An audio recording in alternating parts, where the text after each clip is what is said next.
En 1519, des soldats espagnols traversent une chaussée au-dessus d'un lac. Ils voient quelque chose qu'ils n'arrivent pas à nommer. Un soldat écrit dans son journal « Ces grandes villes et pyramides construites sur l'eau semblaient une vision enchantée.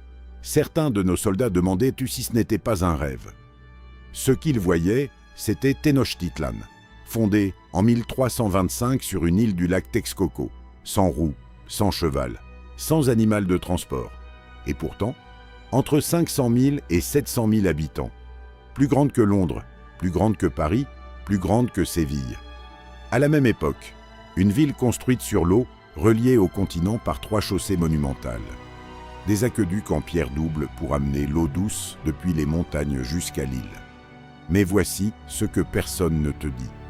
Chaque matin, 1000 hommes étaient affectés uniquement au nettoyage des rues. 1000 hommes, chaque jour, rien que pour ça. Un témoin oculaire écrit qu'on pouvait marcher sur ces rues les mains nues, comme on marche sur une table.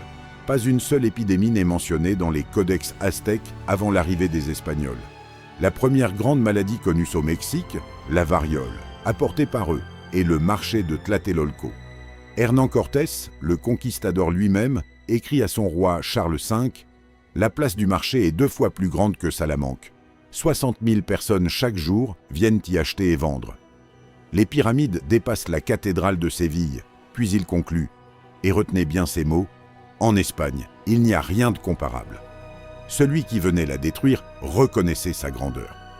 Sous chaque pierre de cette ville, sous chaque canal, sous chaque jardin flottant. Une présence que les Aztèques n'osaient pas nommer à voix haute, Tlaltecuhtli, celle qui mange et qui nourrit à la fois. Cortés a tout décrit, puis il a tout brûlé. Comment une civilisation aussi organisée a-t-elle pu tomber si vite? Réponds dans les commentaires. Dans le prochain épisode, la connexion que personne ne fait. Ce que Tenochtitlan partage avec une ville de l'autre côté du monde.